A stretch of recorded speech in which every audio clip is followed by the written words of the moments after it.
We've said it time and time again. How does a case manufacturer stand out from the rest? Is it great airflow, great aesthetics, quality materials, or is it...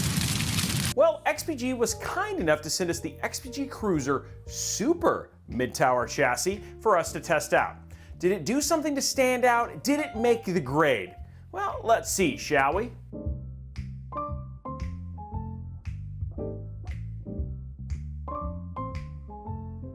Now, when you think of XPG or ADATA, as a company, you may think of RAM, M.2 storage drives, and USB flash drives. Well, they're more than just that. They make laptops, desktops, and also PC cases. That's right, I said PC cases, which we have actually covered a number of videos like the XPG Defender Pro, which you can check out right here. Now today, we're gonna go over the ins and outs of one of their cases, the XPG Cruiser, a super, that's right, I said super, mid-tower chassis that is a direct descendant of their award-winning XPG Battlecruiser line of cases. Let's run down the specs of the XPG Cruiser to get a little more intimate with it. Looking at the outside of the case, it's made of mostly your typical case materials in SPCC steel and comes into the normal colors of black or white. The case comes in at 19.4 inches tall, or 9.21 inches wide, or 18.35 inches deep. I don't know why I used or, but I'm going to use or as the conjunction there. This puts this case right in the middle of the Corsair 4000D and 5000D for comparison, in terms of size. Now we have tempered glass panels on the side that is easily removable by a thumb screw in the back, and one on the front that snaps on and off. Look. It's a good snap, not a bad snap, just saying. The front tempered glass panel is in a trapezoid shape, giving it room on the top and the bottom and the side closest to the back panel where the cable management magic happens. Only time will tell, and this review, to see how airflow is in this case with this design. And if my calculations are correct, we'll find out in about 12 minutes and 32 seconds. Okay, probably a lot less after my editors get a hold of my babbling rhetoric. Now there is a magnetic dust filter on the top that is easily removable, as well as a non-magnetic but removable dust filter on the front and bottom. For your front I/O ports, we have 4 main ports and 3 buttons. The ports are one 3.2 Gen 2 USB Type-C port, we've got 2 3.0 USB Type-A ports, and 1 hybrid audio port for both headset and microphone. For the buttons that are on the front I/O, we have 1 LED button that controls the onboard ARGB controller that also controls the included 3x XPG Vento 120mm ARGB fans in the front. Now this is always a nice feature to have when cases include a built-in ARGB hub and ARGB fans. I wish they were PWM. Now you can remove the hub and fans if you decide to use your own, such as like your Corsair or Lee & fans or connectors. Now you also get 1 reset button and a power button. Now it's pretty standard stuff, but the power button is a triangle, so pressing it doesn't give you the feel of a power button like a big round or rectangular button.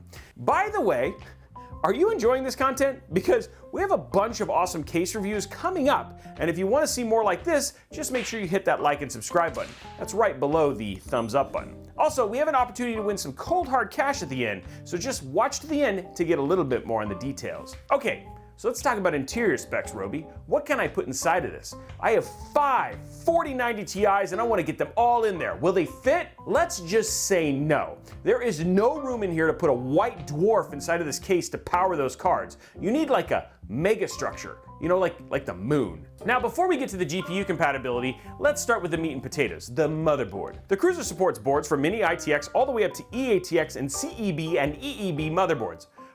Robey, what are CEB and EEB motherboards? What are these words you're using? Well, CEB and EEB motherboards are server motherboards like the Asus Pro WSX299 or the Gigabyte WRX80. We haven't used a lot of them on the show, but we have used a few, which, if we've piqued your interest, you can check it out right here. Now for cooling support, you have a height limitation of 170mm, so coolers like the Noctua NH-D15 Behemoth will fit in this with room to spare. Now, be careful with this cooler as you're choosing your RAM, as taller RAM heatsinks may not work with it. The more you know. Little bonus information there with your Robeytech episode today. Now let's stick with cooling. Your fan support in this Cruiser is, for the front, 3 120mm fans or 3 140mm fans. For the top, you've got 2 120mm fans or 2 140mm fans. And for the rear, you got 1 120 or 1 140. But Robey, I want to use an AIO. What can I use with it? In front, you have the support for 240, 280, or 360mm, which is what we're using in the build you'll see shortly. Up top, you can fit a 120 120mm, 240mm, and a 280mm AIO. No 360.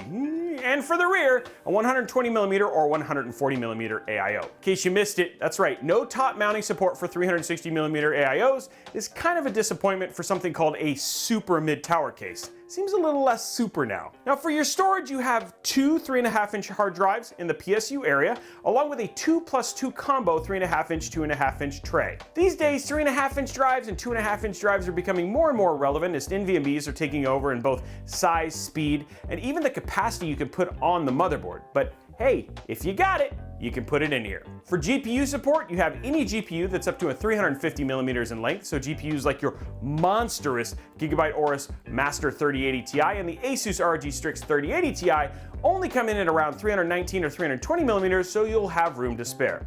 Now, we always say, if you're front mounting an AIO, be mindful of the space you have here. Line up the GPU and AIO before you decide to start screwing things in, just in case suddenly something doesn't fit. But unless you're doing anything weird like push-pull configurations on your radiator in the front or something like that, you should have zero issue with this case. Finally, for your power supply, anything up to 180mm, so that 1000 G5 and G6 from EVGA, or your 1000 watt Seasonic will fit in this, no problem. Again, be mindful of your cable management under the PSU shroud, especially if you have that hard drive and SSD tray in there. If you're not using them, there are a couple screws that you can take out and remove the tray entirely, creating more room for your PSU cables. I always appreciate this from manufacturers, and it's nice to see XPG doing that here. Well, splish splash, we've taken a bath, and now that we've run down all the specs on our XPG Cruiser, let's see how much a trapezoid front tempered glass panel restricts or creates airflow. Oh, and let's do a build in it as well. What are we gonna put in today's build just to test things out? 12700K, so we're gonna do 12th gen, because it's the newest thing, and LGA 1700 and all that sort of stuff, and that's what you guys wanna see, right? This is the MAG MSI Z690 Carbon Wi-Fi, and this is the G.Skill Triton Z5. DDR5, this is 6000, so this is very fast. We're going to be using the XPG Levante 360, so again, this is an XPG build, so we're trying to use a bunch of XPG parts. The SX8200 Pro, we got a 512 and a 1 terabyte. We're going to use my very favorite EVGA, this is their 1000 G6. For our cables, we're going to be using Asia Horse. The coup de grace of this whole build, that's right, the new EVGA 12GB RTX 3080. Let's go ahead and start building. What do you guys say?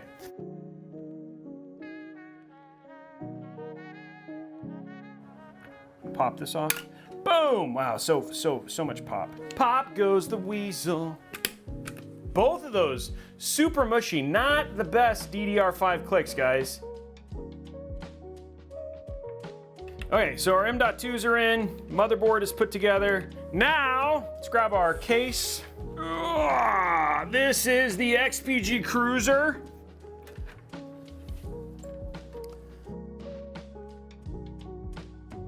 So there we go, motherboard is in and secured.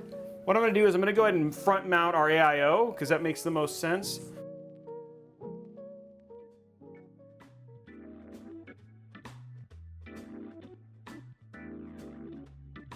Let's look at our connection situation in the back here.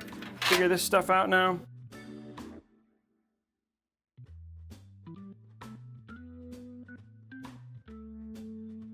That's right, it's GPU time. It's the 12 Gabush Gadir 6.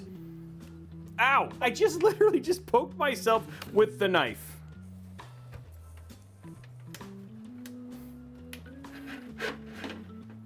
Just got the PSU, that's all we got left, guys.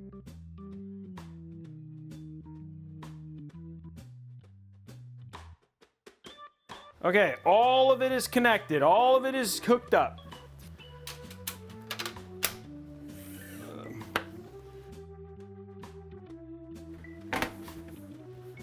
Okay, so there, the build is ready.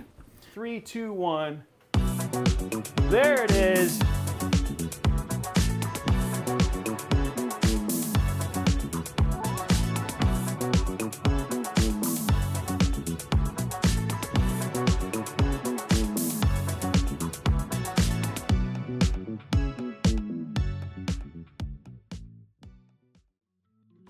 So how was the build, Robey? Did you enjoy it? Did you not enjoy it? Are you happy? Are you sad? Did you learn geometry when building? Okay, so apparently when XPG said super mid-tower case, they meant super tall, because this case seems to be stretched up as a way of getting more stuff inside of it. The pro for this is that you have plenty of room to top mount a 240 or even a 280mm AIO or radiator and clear the VRM, etc., which is nice. On the other hand, the tall comes at a cost. Instead of just giving it more length, which I think was the right thing to do here, what they've done is you can't really mount a 360mm AIO even at the front in this case without removing the dry tray because of how compact the case is lengthwise. I'm not really understanding the why on this design decision, but hey, this is what you get. Then there's the price, which we found this case for $110 finally. And in fact, it was actually hard to just find this for sale at all. For $110, it feels like there's a lot of budget in places. I mean, this is technically more expensive than a Corsair 4000D, but the 4000D just feels way more premium, both in feel and in features, unlike this case. What's interesting is that it feels like maybe some of the fit and finish was sacrificed so you can really use EATX motherboards with this case, which maybe it's just a question, but is this really a massive market, EATX mid-tower cases? I guess XPG seems to think so. Okay, enough about my little diatribe, but what did that mean for the build experience? Well, to be clear, the build experience was really just fine. But it wasn't a great experience because of these weird limitations that XPG has in this case. Cable management room was subpar, and the weird single hole to route all your cables for the motherboard is just kind of odd. There are a ton of tie-down spots on the back of the case for cable management, which was actually a nice touch. Speaking of design choices, XPG also had the design choice for airflow when it comes to the front panel of this case. So regardless of what you put into this build, how did it test thermally? Now before we jump into these numbers, there is a non-zero chance that you could see improved thermals from a top-mounted 280mm AIO for the CPU given the lack of airflow restriction when it comes to pulling or pushing air through the top of the case versus through the semi-covered front panel. GPU thermals as well may improve because you are not impeding the air through the radiator as well as via the front panel, so that means your GPU is actually going to get more fresh air. Well then, Robey, why didn't you test that? Well, because the fine folks at XPG sent us their 360 Levante cooler and we wanted to give it a test. Unfortunately, the only way to do that is via front mounting on this case. Okay, so Robey, finally, what were the thermals for real? Well, the thermals for our XPG Cruiser using an Core i7-12700K cooled by an XPG Levante 360mm AIO were as follows. Our CPU, while at idle, meaning nothing really happened and just chilling, listening to some Dua Lipa, we saw things pretty cool at 26 degrees in the open case and a 1 warmer degree 27 in the closed case scenario. Now let's crank it up to 11 and start listening to some Gwar and Megadeth. We see things top out at a temperate 70 degrees in the open case and a warm but very manageable 81 in the closed case scenario. So even with the more restricted airflow in the front for this AIO, this case did a fine job keeping the 12700K at bay with no issue. Though to be clear, we did see a lot of temperature variations here with this cooler. Usually we see things stay pretty steady, but we saw some massive swings on temperature on the CPU. Just something worth noting if you're looking at this particular AIO. Okay, so on to GPU. Again, at idle.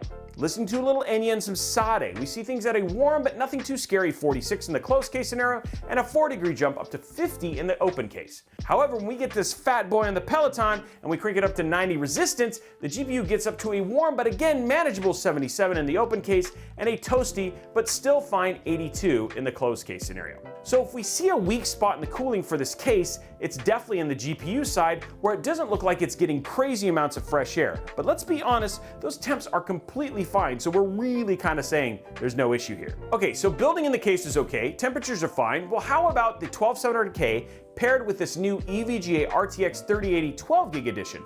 How did this new GPU fare in the gaming department? Well, first up, let's look at single-player NVIDIA-tuned experiences with the Intel 12th Gen Core i7-12700K and an EVGA RTX 3080 for the Win 3 12GB GPU. For Tomb Raider running at 1440p with DLSS on the highest preset, we saw an average frame rate of 230 frames per second across the runs we did on the game. Yeah, I mean, dang, that's high. For Metro Exodus, also running at 1440p, running with ray tracing on high and DLSS set to ultra performance, we saw an average FPS across our runs of 87.85. Yep, totally fine and should be an awesome experience when playing this game. Now for some of those AMD single player experiences. First up, it's Dirt 5 running at 1440p with ultra high graphics settings. We saw an average frame rate of 142.7. That's like 120 FPS plus, more than double what you really need for racing games anyway. Lastly, and rounding out the single-player experiences, was Borderlands 3 running at the highest graphical preset. We saw an FPS average of 112.44. Now, interesting thing here, in our Q58, which was paired with a 5600X and an RTX 3080, we saw 130 frames per second, and we can definitely see where the AMD optimizations helps with this specific title. So what about the MP games, Robey? Well, for Apex Legends, running on low visual settings at 1440p, optimized for competitive gameplay and high frames per second, we saw an average frame rate of 286.4 FPS across our multiple game sessions. Zero issues here, and pretty much good at any high refresh rate monitor that isn't 360 Hz. For Call of Duty Warzone, again on low visual settings at 1440p, optimized for competitive FPS gameplay and maximizing for frame rate, we saw an average frame rate of 220.8. Seeing a trend that this is indeed a beast of a card. Finally, for FORTNITE, again at 1440p on low visual settings, set for competitive play, you are sitting at a still very fluid and high 423.2 frames per second, which, well, that's a lot of FPS, so yeah. Okay, so there you go, Robey, wrap it up. Okay, so the XPG Cruiser is a perfectly functional case with some weird design choices that definitely make it different from other mid-tower cases. I guess the super in super mid-tower case has to do with the height choice, and the decision creates some limitations in terms of hardware. Not sure if the focus from XPG is to ensure that you could use the EATX or large similar motherboards was the whole point, but not sure sacrificing 360mm AIOs as a top mount option or a thin and bare cable management solution and other quality of life features is worth the extra grommets. But maybe there's something I don't know, and you know what, to be honest, that does happen all the time. Now, as far as performance, it's more than adequate. Actually, it's pretty good for CPU and okay on the GPU side. So if you really like the look or have your eye on this case, there isn't really anything that would make me say, don't buy this case. Just understand what the limitations are in terms of components you can fit inside this case, and know that if you have a bunch of RGB or controllers like with Lee or Corsair, there could be an issue in the cable management area. The price is a little higher than I would like. It would help if the RGB fans were PWM, and maybe there was like a GPU sag bracket or some additional features that were included. But it's not a super big deal, and it's not way off from a price perspective. So how do I win the cash then, Robey? I've watched your whole review. Well, I'm glad you asked. First and foremost, you need to leave a quality comment down below, along with liking and subscribing to the channel. And when I say quality comment, it doesn't need to be a positive, it just needs to be something you liked or didn't like about the video. What surprised you, etc. Quality feedback. Just not, I deserve to win, can I has a free PC, or something similarly lame. You also need to ensure that you have a way for us to reach you in your YouTube profile, like your email would be really great. Just make sure it's there. We will be giving away $25 to one lucky comment below. That is worldwide, so anywhere in the world. Just make sure you can accept PayPal or Venmo. Did you like the case? Were you as surprised by the temperatures as we were? What are your thoughts on XPG? And if you've ever used or are using their cases, what did you think? We'd love to know all of that down in the comments below. Now, while you're down there, make sure you slap that subscribe button with that like button and ring that notification bell so you get a notification each and every time we post a new video right here on Robeytech. Did you know we have a live stream channel for special builds and events? Check out Robeytech Live down in the description below so you can like and subscribe to know when we go live there as well. Have questions about this case or other tech-related questions? Then check out our amazing Discord server filled with other tech and PC enthusiasts that love to share their thoughts and ideas about these very subjects. Are you looking for cheap tech? Then check out @robeytechdeals.com or @robeytechdeals on Twitter, where we have our guy Tom scouring the internet for the best deals on all things from PC components to TVs. Finally, you can also follow me and my team and all the other socials @Robeytech everywhere. We hope you seriously enjoyed this video, and we look forward to seeing your comments and, of course, seeing you on the next one.